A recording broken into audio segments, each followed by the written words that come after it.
Might have thought that the dust had settled in the junior doctors' dispute and it was pretty much over, but after a majority who voted rejected the government's offer of a revised contract, more strikes and a new crisis is now on the cards.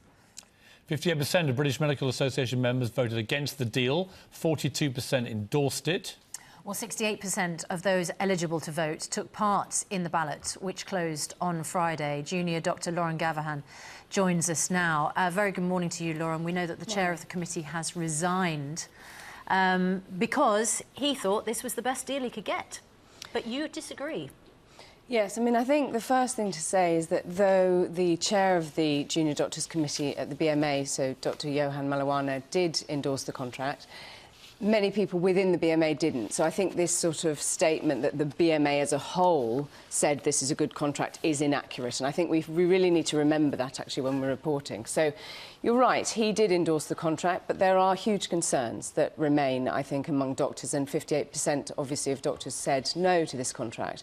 One of the main concerns is the safeguards that are in place, so to look after doctors if they overwork. And I think there are concerns that they are not robust enough, and we don't know quite how they will work.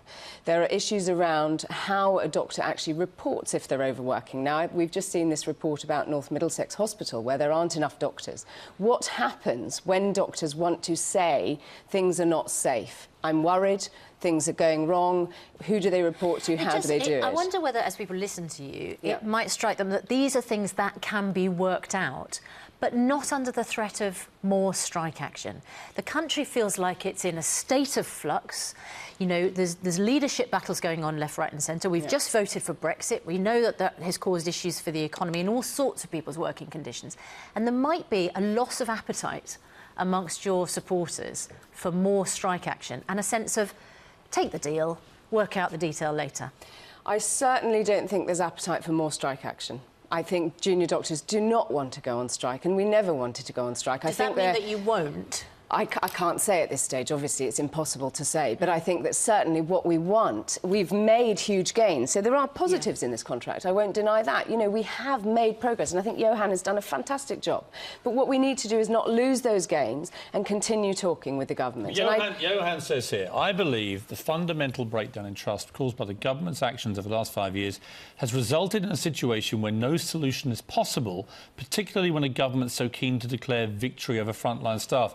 Isn't that really what this has now got down to? Aren't we really talking about a little battle of egos going on where the doctors don't like the government claiming victory? And aren't you, in a sense, now going a little too far with potentially putting patients' lives at risk over what is just a little bit of petty politics?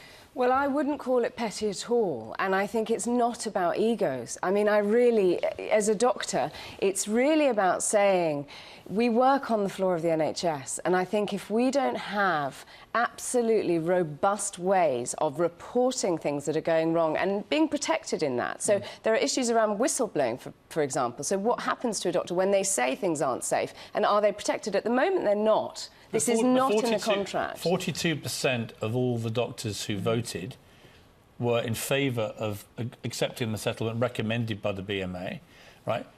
32% of all the doctors eligible to vote didn't even bother. So, I mean, how big a deal is this now for junior doctors when 32% can't be bothered, 42% of those who could be bothered think it's fine? Isn't it time to just do a deal and all go back to work? And I say that with somebody who has huge respect for junior doctors. I really do. But I do think there comes a point in all these things when you can't keep waking up to more and more headlines like this. It looks petty. Yeah, and I think, as I say, we don't want to go on strike. It's not about going on strike, but it is about saying there is no rush. And, you know, let's remember that David Cameron, our Prime Minister, who's now resigned, who won't even be in post in October, he's the one with this 7-day manifesto pledge for the NHS. There is no plan. That has not gone away, and I don't know if you know what 7-day NHS is, but I certainly don't, because we haven't had the detail. It's uncosted, it's unmodelled, there is no plan. And I think what we're saying as doctors is, whilst politicians lose their heads and, you know, the country is in chaos, I'm afraid, what we're saying is we want to take a step back. Jeremy Hunt yesterday said he would rapidly like to move forwards with this. I think it's the wrong decision. There is no need for a rush. Are you back in talks soon? I hope so. I know that there's a sort of anticipated meeting by the BMA today, and there may be news of a new leader today, so let's see what happens. All right, Lauren Gavaghan, thanks very much. Thanks for having me. I am considering it. Oh, you are? But what I want to do is to make the argument as to the kind of Britain that we need to be outside the EU. The people have spoken. We are going to be leaving the EU. But what I'm saying today is that we must remain part of the single market.